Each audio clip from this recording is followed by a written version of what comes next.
Everyone, welcome back to GK today. मेरा नाम है नुज़रत सना और इस वीडियो में हम कवर करेंगे current affairs. But before that, if you are looking for the English version of this particular video, you can refer to our new channel GK today 2.0।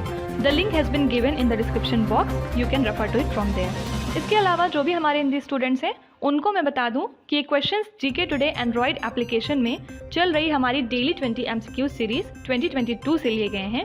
इसलिए अगर आप इन क्वेश्चंस को टेक्स्ट फॉर्म में चाहते हैं इसके एक्सप्लेनेशन और क्विज के साथ, तो आप ज्वाइन कर सकते हैं हमारी इस डेली 20 MCQ सीरीज को, जो कि अवेलेबल है जीके टुडे एंड्रॉयड एप्लीकेशन पे। तो अब आपका ज़्यादा टाइम नहीं लेते हुए चलिए शुरू करते हैं। Good morning everyone, welcome back to GK today. और आज हम डिस्कस करने वाले हैं 16 दिसंबर के सबसे मोस्ट इम्पॉर्टेंट करंट अफेयर्स।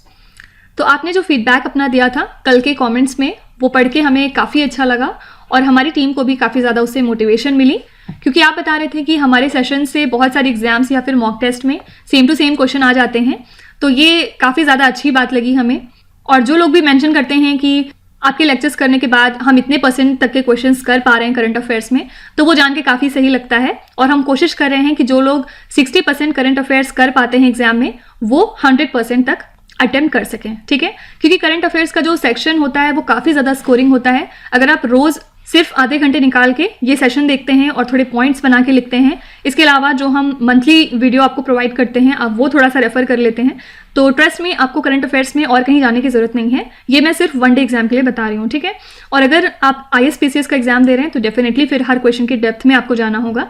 लेकिन अगर आप ऐसे एग्जाम की तैयारी कर रहे हैं जिसमें सिर्फ 1 लाइनर की तरह करंट अफेयर्स आते हैं, तो ट्रस्ट मी ये जो वीडियोज़ हैं ये एनफ हैं, ठीक है। क्योंकि लास्ट में हम लोग रिवीजन सेशन भी अपना करते हैं और उसमें टाइम टू टाइम हम हर कैटेगरी रिवाइज कर रहे हैं, अवार्ड्स एंड ऑनर्स की, इंपॉर्टेंट स्टेट्स की, इंपॉर्टेंट कंट्रीज़ की, इंपॉर्टेंट स्पोर्ट्स की। तो इस तरह हम लोग के एटलीस्ट 10 क्वेश्चन रोज रिवाइज हो रहे हैं डिफरेंट कैटेगरीज से, ठीक है। तो चलिए अपना सेशन फिर शुरू करते हैं, अब आपका टाइम ज़्यादा ना वेस्ट करते हुए। फर्स्ट क्वेश्चन है, which is the first state to launch its dedicated climate change mission. देखिए, मैं आपको बार बार नहीं बताऊंगी वरना आप कहेंगे कि सेशन बोरिंग हो रहा है, आप एक ही बात रोज रोज रिपीट करती हैं। कि जब भी फर्स्ट कीवर्ड आएगा वो क्वेश्चन बहुत इंपॉर्टेंट हो जाता है। तो याद रखिएगा, तमिलनाडु के चीफ मिनिस्टर MK स्टालिन ने हाल ही में लॉन्च करी है अपने तमिलनाडु क्लाइमेट चेंज मिशन को। किस लिए? यहाँ के जो नेचुरल रिसोर्सेज हैं उनको प्रोटेक्ट करने के लिए, साथ ही उनको रिस्टोर करने के लिए, ठीक है। तो ये जो स्टेट के क्लाइमेट एक्शन प्लान है ये कौन इंप्लीमेंट करेगा? ये इंप्लीमेंट होगी by Tamil Nadu green climate company, fine. इसके अलावा ये भी याद रखिएगा कि तमिलनाडु की जो एग्जिस्टिंग कोल पावर कैपेसिटी है उसमें अब तमिलनाडु ने ये डिसाइड किया है कि किसी भी तरह का एडिशन नहीं किया जाएगा, क्योंकि इनका एम क्या है, जो आधी इलेक्ट्रिसिटी है स्टेट की वो ये अचीव करेंगे थ्रू रिन्यूएबल सोर्सेज। कब तक? बाय 2030, ठीक है। तो इन्होंने डिसाइड किया कि जो प्रेजेंट में कैपेसिटी चल रही है उसको सेम ऐसे ही रहने दिया जाएगा। बस आपको ध्यान में क्या रखना है कि तमिलनाडु ऐसा पहला स्टेट है जिसने अपना खुद का एक dedicated climate change mission prepare कर लिया है, साथ ही लॉन्च भी कर लिया है, ठीक है। नेक्स्ट क्वेश्चन है, what is the theme of international mountain day 2022। आपको बताना है थीम क्या थी इस दिन के लिए। सबसे पहले याद रखिएगा कि यूनाइटेड नेशंस जनरल असेंबली ने डिक्लेयर किया है 2022 को as United Nations International Year of Mountain. और साथ ही कब हम मनाते हैं इसको? 11 दिसंबर को, ठीक है। थीम क्या थी इस साल के लिए? Women move mountains. और food and agriculture organization united nations की जो है वो कोऑर्डिनेटिंग एजेंसी है इस सेलिब्रेशन की। और ये थीम क्यों रखी गई है? ताकि इससे अवेयरनेस क्रिएट किया जाए कि जो वुमेन की माउंटेनियरिंग है उसको काफ़ी ज़्यादा हमें प्रमोट और एम्पावर करना चाहिए, ठीक है। तो 3 क्वेश्चन इस चीज़ से पूछे जा सकते हैं। इंटरनेशनल माउंटेन डे हम कब मनाते हैं? 11 दिसंबर को। फिर कौन सा year United Nations General Assembly ने डिक्लेयर किया है as International Year of Mountain? तो ये है 2022। और थीम क्या थी 2022 के लिए? वुमेन मूव माउंटेन, ठीक है। इसके अलावा 11 दिसंबर को एक और इम्पॉर्टेंट डे हम सेलिब्रेट करते हैं जिसका नाम है यूनिसेफ डे, ठीक है। और यूनिसेफ का फुल फॉर्म क्या होता है? United Nations International Children's Emergency Fund, ठीक है। किसके वेलफेयर के लिए काम करता है? ऑब्वियसली बच्चों के लिए काम करता है। और ऐसे बच्चों को बेसिकली ये सेव करते हैं जिनका फ्यूचर काफ़ी ज़्यादा रिस्क में इन्हें दिखाई देता है, और बच्चों के जो राइट हैं उनके ऊपर ये काफ़ी ज़्यादा काम करते हैं। ठीक है, तो सिंपली आपको याद रखना है कि 11 दिसंबर को 2 डेज हम सेलिब्रेट करते हैं, यूनिसेफ डे और माउंटेन डे। और माउंटेन डे से आपको कौन से 3 पॉइंट्स याद रखने हैं वो भी मैंने आपको बता दिए हैं। नेक्स्ट क्वेश्चन है, विच city is the host of the first G20 finance and central bank deputies meeting. तो जो पहली G20 finance and central bank deputies meeting है उसके लिए होस्ट कौन सी सिटी है, आपको ये बताना है। तो 2 दिन का, तो इस पर्टिकुलर इवेंट के लिए बेंगलुरु होस्ट था। दिसंबर 13 से लेके 15 तक हुई थी ये पर्टिकुलर मीटिंग। ठीक है, और इसको ज्वाइंटली होस्ट किया फिनेंस मिनिस्ट्री ने और रिजर्व बैंक ऑफ इंडिया ने। ठीक है, तो इसी मीटिंग के साथ जो फिनेंस ट्रैक एजेंडा का डिस्कशन है वो अब स्टार्ट हो चुका है under the Indian G20 presidency. और साथ ही याद रखिएगा जो finance ministers and central bank governors meeting है इसके लिए भी होस्ट बेंगलुरु सिटी रहने वाला है, और ये कब होगी, फरवरी 23 से लेके 25 तक 2023 में। ठीक है, अच्छा कल हमने कौन सी एक इंपॉर्टेंट मीटिंग देखी थी G20 से, हमने वहां पे पढ़ा था कि जो G20 development working group meeting थी इसके लिए होस्ट कौन सी सिटी थी, मुंबई। ठीक है, तो अभी अगर आप G20 की बात करें तो 3 सिटीज न्यूज में आ चुकी हैं। सबसे पहला है बेंगलुरु, फिर ये मुंबई, और थर्ड कौन सी सिटी थी, उदयपुर। तो इनके बारे में जो पॉइंट्स हैं वो आप G20 वाले सेक्शन में एक पेज में बना के यहाँ पे 3 पॉइंट्स ऐसे करके लिख लीजिए। ठीक है, देखिए एक और होस्ट एंड कॉन्फ्रेंस का क्वेश्चन है, हाल ही में 2 दिन का जो नेशनल कॉन्क्लेव था यूनिवर्सल हेल्थ कवरेज का, इसको ऑर्गेनाइज किया गया वाराणसी में। किस मिनिस्ट्री ने ऑर्गेनाइज किया, ministry of health and family welfare ने। ठीक है, इसके मिनिस्टर कौन है, मनसुख मांडवीय। तो यहाँ पे इन्होंने लॉन्च किया कुछ ऑपरेशनल गाइडलाइंस आयुष्मान भारत से रिलेटेड, साथ ही सशक्त पोर्टल के बारे में कुछ ट्रेनिंग मॉड्यूल्स भी इन्होंने रिलीज किए इसके इनॉग्रल सेरेमनी पे। फाइन, तो अगर आपसे पूछेंगे कि national conclave of universal health coverage के लिए कौन सी सिटी होस्ट है, तो ध्यान में रखिएगा वाराणसी। देखिए मुझे ऐसा लग रहा है कि शायद मैं थोड़ा फास्ट पढ़ा रही हूँ, तो प्लीज़ आप थोड़ा सा वीडियो को स्लो करके देख लीजिएगा।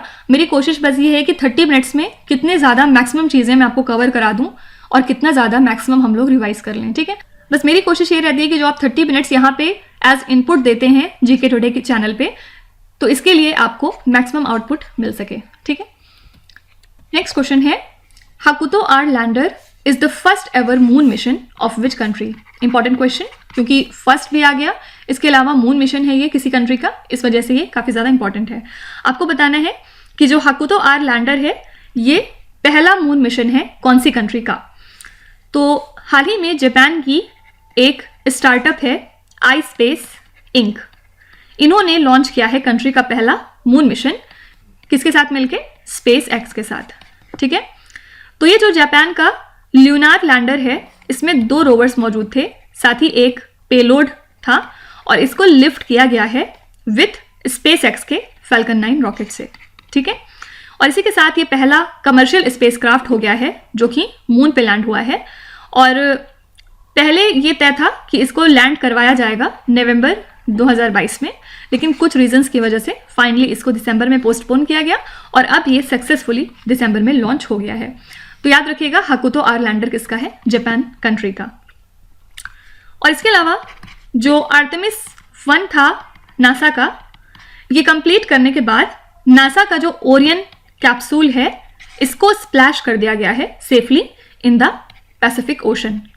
ठीक है, और ये पहला टेस्ट फ्लाइट था, और अब जो ओरियन की नेक्स्ट ट्रिप है ये एक लूप के फॉर्म में सामने आएगी अराउंड अ मून, जिसमें कि एस्ट्रोनॉट्स बैठे होंगे, और इसका नाम क्या है, आर्टेमिस 2।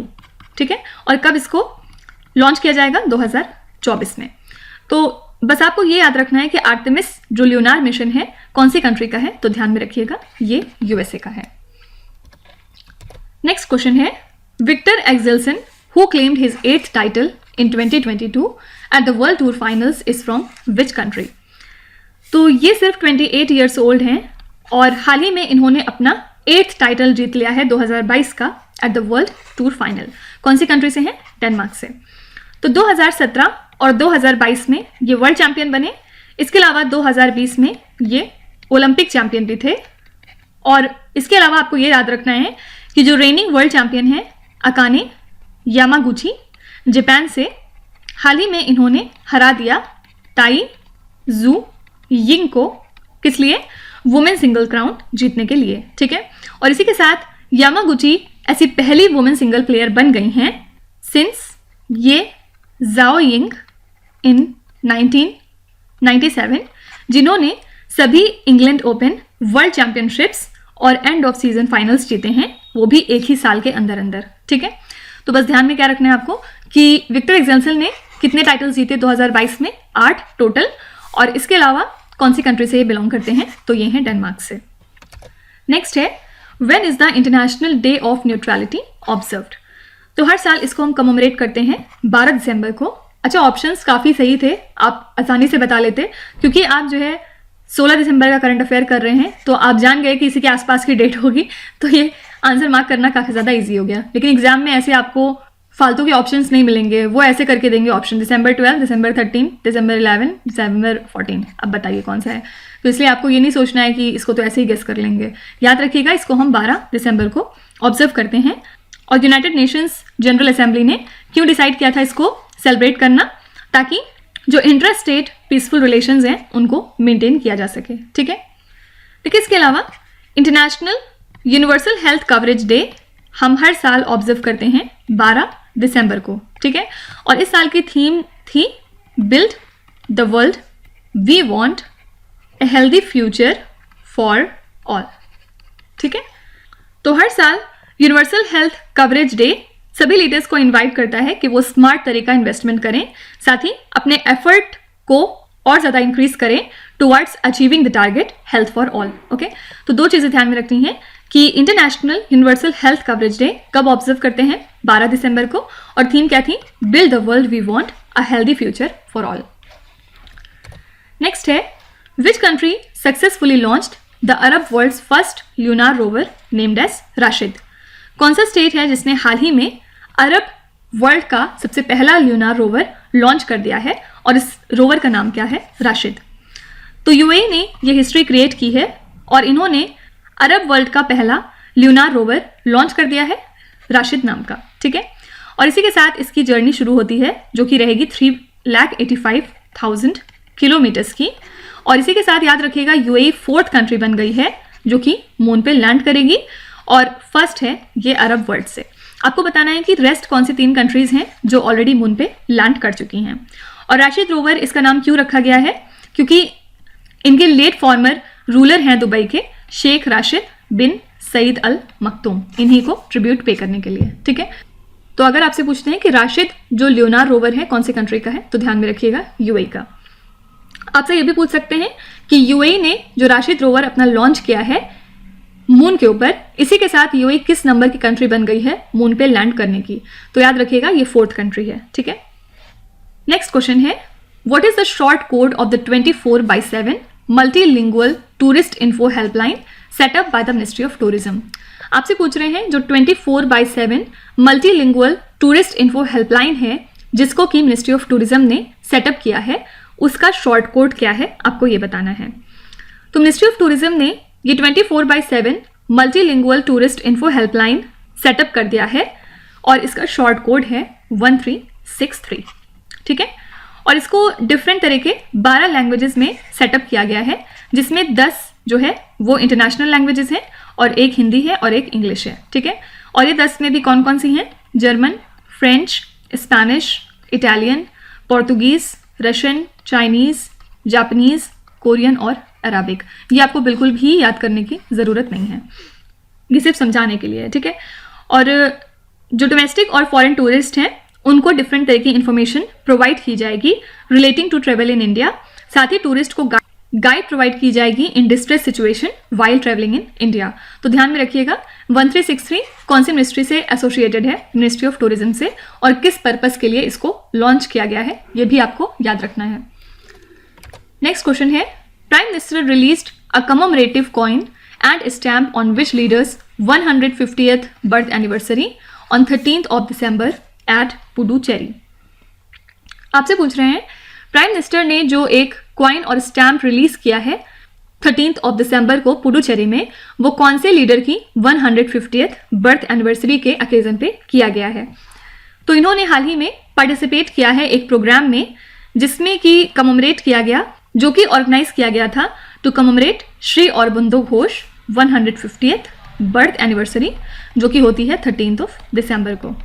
ठीक है, और ये जो प्रोग्राम है कहाँ पे हुआ था, याद रखिएगा, पुडुचेरी में, अंडर द एजिस ऑफ आज़ादी का अमृत महोत्सव। और प्राइम मिनिस्टर ने इस ओकेजन पे एक कॉइन और पोस्टल स्टैम्प भी लॉन्च किया है in honour of Shri Aurobindo Ghosh. और इनकी बात करें तो ये कौन थे, ये एक इंडियन नेशनलिस्ट थे, साथ ही वेरियस टाइप ऑफ न्यूज़पेपर्स के एडिटर रह चुके हैं लाइक वंदे मातरम, और बाद में जाके ये स्पिरिचुअल रिफॉर्मर बन जाते हैं और इन्होंने इस्टेब्लिश किया अरबिंदो आश्रम, कहाँ पे, पुडुचेरी में। ठीक है, तो ध्यान में रखिएगा ये कौन से इंपॉर्टेंट लीडर की 150th बर्थ एनिवर्सरी पे किया गया, ये हैं श्री अरबिंदो घोष। नेक्स्ट क्वेश्चन है, which country has the highest number of broadband users as of December 2022? तो कौन सी कंट्री में सबसे ज़्यादा ब्रॉडबैंड यूजर्स मौजूद हैं अगर हम दिसंबर तक की बात करें तो Minister of State for Electronics and IT mister Rajeev Chandrasekhar ने हाल ही में अनाउंस किया कि इंडिया में सबसे ज़्यादा ब्रॉडबैंड यूजर्स मौजूद हैं, लगभग 800 मिलियन तक हैं। ठीक है, और ये अनाउंसमेंट इन्होंने किया during India internet governance forum 2022, जो कि किस थीम पर कंडक्ट की गई, लेवरेजिंग टेकेट फॉर एम्पावरिंग भारत। ठीक है, और ये इनिशिएटिव किससे एसोसिएटेड है, United Nations internet governance forum से। तो ध्यान में रखिएगा सबसे ज़्यादा ब्रॉडबैंड यूजर्स कहाँ पे मौजूद हैं, इंडिया में। नेक्स्ट क्वेश्चन है, India 6th Vande Bharat train was inaugurated between Nagpur and which particular city? तो प्राइम मिनिस्टर नरेंद्र मोदी ने हाल ही में फ्लैग ऑफ किया है इंडिया की 6th वंदे भारत एक्सप्रेस, कौन से 2 स्टेट्स के बीच में, बिलासपुर जो कि है छत्तीसगढ़ में, टू नागपुर महाराष्ट्र। ठीक है, और इसको ऑपरेट कौन करेगा, साउथ ईस्ट सेंट्रल रेलवे। तो ये जो वंदे भारत एक्सप्रेस है ये maximum speed of 160 kilometre per hour तक रन कर सकती है, और इसमें डिफरेंट तरह के ट्रैवल क्लासेस मौजूद होते हैं विथ बेटर पैसेंजर एमिनिटीज। इसके अलावा प्राइम मिनिस्टर ने लॉन्च किया फेज 1 ऑफ नागपुर मेट्रो। ठीक है, तो 2 बातें याद रखिएगा, तो 3-4 बातें इस क्वेश्चन से याद रखिएगा। सबसे पहले ये 6th वंदे भारत ट्रेन थी, कौन से नंबर की, 6th, और कौन से 2 सिटीज के बीच में रन करेगी, नागपुर से बिलासपुर। और इसके अलावा आपसे एक क्वेश्चन ये पूछ सकते हैं कि इसको ऑपरेट कौन करेगा, तो ध्यान में रखिएगा south east central railways. Correct answer हो जाएगा बिलासपुर छत्तीसगढ़। अगर आपसे स्टेट सिर्फ पूछेंगे तो छत्तीसगढ़ से महाराष्ट्र। लास्ट क्वेश्चन है, who has been selected as the first women president of Indian Olympic association? Indian Olympic association की पहली वुमेन प्रेसिडेंट कौन हो गई हैं, आपको ये बताना है। तो ये हैं लेजेंडरी एथलीट PT उषा, हाल ही में ये इलेक्ट हुई हैं as the first women president of Indian Olympic Association, और ये multiple Asian Games gold medallist हैं। साथ ही इनकी चौथी रैंक थी in the 1984 Los Angeles Olympics 400 metres hurdle final. ठीक है, और हाल ही में ये अनअपोज तरीके से डिक्लेयर हुई हैं as the first women president of Indian Olympic Association, और इसका जो इलेक्शंस था वो कंडक्ट किया गया under the supervision of Supreme Court appointed retired Supreme Court जज L नागेश्वर राव। ठीक है, तो याद रखिएगा कि PT उषा पहली ओलंपियन और पहली इंटरनेशनल मेडलिस्ट हैं जो कि अब लीड करेंगी इंडियन ओलंपिक एसोसिएशन को इसकी 95 ईयर की हिस्ट्री में। ठीक है, तो कौन है ये, PT उषा। और फिर से यहाँ पे कीवर्ड क्या है, फर्स्ट, तो ज़रूर इसको ध्यान में रखना है आपको। तो ये थे आज के सबसे मोस्ट इंपॉर्टेंट करंट अफेयर्स और न्यूज़, और अब हम चलेंगे हमारे रिवीजन सेशन की तरफ। कौन सी 3 कैटेगरीज आज हम देखेंगे? सबसे पहले हम बात करेंगे कुछ इंपॉर्टेंट कंट्रीज़ की, उसके बाद सेकेंड में हम देखेंगे कुछ इंपॉर्टेंट सिटीज़, और एट थर्ड हम आज अपनी बुक्स एंड ऑथर्स वाली कैटेगरी को रिवाइज करेंगे। ये वाली जो कैटेगरी है ये कमेंट्स में मुझे एज अ सजेशन मिली थी, तो मैंने ये कंसीडर कर लिया है। तो थर्ड पॉइंट पे आज हम बुक्स एंड ऑथर्स रिवाइज करेंगे। फर्स्ट बात करते हैं इंपॉर्टेंट कंट्रीज़ की। Which country is the top oil supplier of India in the month of November? तो नवंबर मंथ के लिए कौन सी कंट्री है जो सबसे ज़्यादा ऑयल सप्लाई करी इंडिया को? तो दूसरे मंथ में लगातार ये कंट्री है रशिया। ठीक है, और रशिया ने सप्लाई किया 9.09 lakh barrels per day of crude oil to India. Dina Boluarte was recently selected as the first female president of which country? Dina Boluarte हाल ही में पहली फीमेल प्रेसिडेंट बन गई हैं पेरू कंट्री की, और इन्होंने किसको रिप्लेस किया है? इन्होंने रिप्लेस किया है पेड्रो कैस्टिलो को। Which country has recorded deaths of children by the bacterial infection strep A? Strep A बच्चों में हमें देखने को मिला है यूके कंट्री में, और अगर हम बात करें नवंबर मंथ की तो 6 बच्चों की डेथ हो गई थी इस बैक्टीरियल इन्फेक्शन की वजह से, और इसको हम इन्वेसिव ग्रुप ए स्ट्रेप भी कहते हैं, ठीक है। और नवंबर मंथ में लगभग 851 केसेस सामने आए इस पर्टिकुलर बैक्टीरियल इन्फेक्शन के बच्चों में यूके में। Which Asian country passed a new law to criminalize adultery? Adultery क्या होता है? सेक्स आउटसाइड मैरिज, और हाल ही में इसको क्रिमिनलाइज कर दिया है इंडोनेशिया कंट्री ने, ठीक है। और ये अप्लाई होगा फॉरेन रेजिडेंट के ऊपर, साथ ही टूरिस्ट के ऊपर भी। Which country is the host of the 12th world Hindi conference? इसके लिए होस्ट कौन सी कंट्री थी? फिजी। और याद रखिएगा इसको ऑर्गेनाइज किया था मिनिस्ट्री ऑफ एक्सटर्नल अफेयर्स ने कोलैबोरेट करके गवर्नमेंट ऑफ फिजी के साथ, ओके। और थीम क्या थी इस पर्टिकुलर इवेंट के लिए? तो थीम था Hindi from traditional knowledge to artificial intelligence, ठीक है। Jiang Zemin who passed away recently was the leader of which country? तो हाल ही में इनका निधन हो गया, और ये प्रेसिडेंट थे चाइना कंट्री के। कब से कब तक? 1989 से लेके 2002 तक। India signed a deal on comprehensive migration and mobility partnership with which country? तो हाल ही में इस फील्ड में हमने ये एग्रीमेंट किया है जर्मनी के साथ, ठीक है। तो इसके साथ ये हेल्प करेगा बेसिकली सिटीजन्स को दोनों ही कंट्रीज में कि वो स्टडी कर सकते हैं एक दूसरे कंट्री में जाके, साथ ही रिसर्च वर्क कर सकते हैं, और अगर कोई कुछ और काम करना चाहता है तो वो भी माइग्रेट कर सकते हैं दूसरी कंट्री में, ठीक है। तो ये कंट्री थी जर्मनी। नेक्स्ट बात करते हैं सिटीज की। Which city is set to host the India international science Festival 2022? आपसे पूछ रहे हैं कि कौन सी सिटी है जो इंडिया इंटरनेशनल साइंस फेस्टिवल को होस्ट करेगी। तो union minister of state science and technology doctor Jitendra Singh हाल ही में इन्होंने बताया कि जो इंडिया इंटरनेशनल साइंस फेस्टिवल है ये कंडक्ट होगा भोपाल सिटी में। कब? जनवरी 2023 में, ठीक है। और ये one of the major events है जो कि कंडक्ट होगा after India took over the G20 presidency. और IISF की बात करें तो ये इनिशिएटिव है Ministry of Science and Technology का, किसके साथ मिलके? मिनिस्ट्री ऑफ अर्थ साइंसेस के साथ, ठीक है, in association with Vijnana Bharati science movement, ठीक है। Which institution developed an ocean wave energy converter that can generate the electricity from sea waves? आपसे पूछ रहे हैं कि कौन सी इंस्टीट्यूशन है जिसने एक ocean wave energy converter develop कर लिया है जिसके थ्रू आप सी वेव्स का यूज करके इलेक्ट्रिसिटी जनरेट कर सकते हैं। तो ये है IIT मद्रास, ठीक है। और इस डिवाइस को इन्होंने डिप्लॉय किया है तमिलनाडु में। इसका टारगेट क्या है? 1 मेगावाट पावर को जनरेट करना अगले 3 सालों के अंदर। विच city is the host of opening ceremony for the international Year of millets 2023? सबसे पहले तो यही इंपॉर्टेंट बात है कि इंटरनेशनल ईयर ऑफ मिलेट्स कौन सा साल डिक्लेयर हुआ है? ये है 2023। और कौन सी सिटी होस्ट रहने वाली है इसके ओपनिंग सेरेमनी की? तो ये है Rome. Which city is the host of Technotex 2023 जो कि इंडिया का प्रीमियर शो है ऑन टेक्निकल टेक्सटाइल? ये वाली सिटी है Mumbai. Which Indian city is placed at 22nd rank in the prime global cities index Q3 2022? तो 3 इंडिया के cities हैं जो इसमें रैंक हुई हैं। कौन कौन सी हैं? मुंबई, बेंगलुरु और नई दिल्ली, जिसमें से मुंबई की रैंक थी 22, बेंगलुरु की रैंक थी 27 और नई दिल्ली थी 36 रैंक पे। Which city is the host of the 7th edition of Global Technology Summit in 2022? तो इस इवेंट के लिए होस्ट था New Delhi. Which city is the host of Asia Pacific Broadcasting Union General Assembly 2022? इसके लिए भी होस्ट था New Delhi. Which city is the host of the UNESCO India Africa hackathon? तो इसके लिए होस्ट था ग्रेटर नोएडा, ठीक है। अब नेक्स्ट बात करते हैं इंपॉर्टेंट बुक्स एंड ऑथर्स की।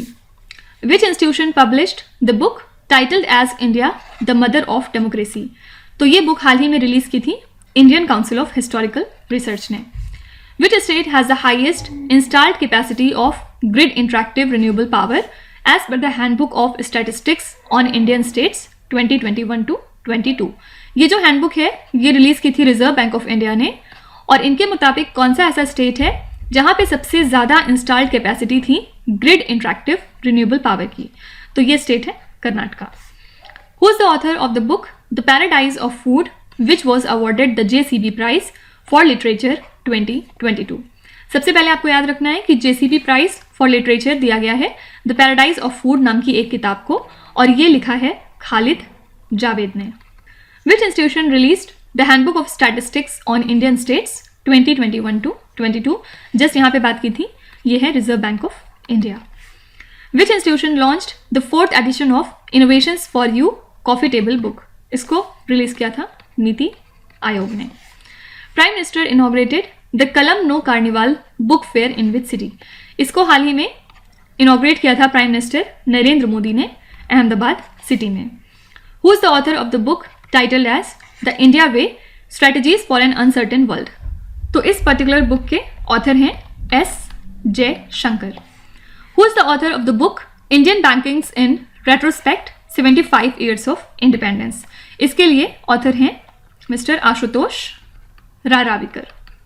ठीक है, तो ये कुछ इंपॉर्टेंट बुक्स एंड ऑथर्स हो गए जो आपको ध्यान में रखने हैं। इसके अलावा कुछ और बच गए थे लेकिन वो यहाँ पे आ नहीं रहे थे, तो कोई बात नहीं, जब हम नेक्स्ट टाइम इस कैटेगरी को रिवाइज करेंगे तो वहाँ पे मैं वो वाले सारे क्वेश्चंस इंक्लूड कर लूँगी। ठीक है, तो जितने भी बुक्स एंड ऑथर्स इंपॉर्टेंट हैं पिछले 2-3 महीनों में, 4 महीनों में, वो सारे हम इसी तरह धीरे धीरे करके कवर कर लेंगे।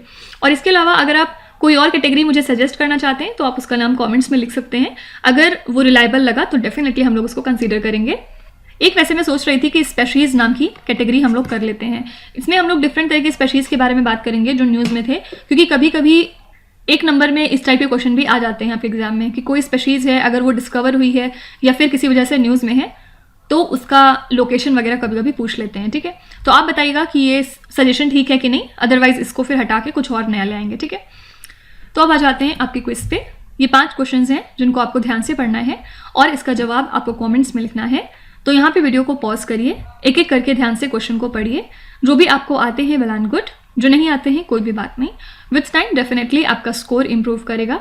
बस आपको कंसिस्टेंट और परसिस्टेंट रहने की ज़रूरत है। So that's it for today. I hope you have like the session. आज का सेशन आपको कैसा लगा ज़रूर बताइएगा कॉमेंट्स में। साथ ही साथ आपका कोई भी रिव्यू है, फीडबैक है या फिर सजेशन है तो वो भी आप हमें बता सकते हैं। हमें जानकर खुशी होगी और हम पूरी कोशिश करेंगे उसको इम्प्लीमेंट करने की। तो कल फिर हम मिलेंगे सेम टाइम सेम जगह कल के करंट अफेयर्स के साथ। Till then stay tuned. Thank you so much for watching and please do not forget to subscribe to GK Today। With this me Nuzhat Sana signing of.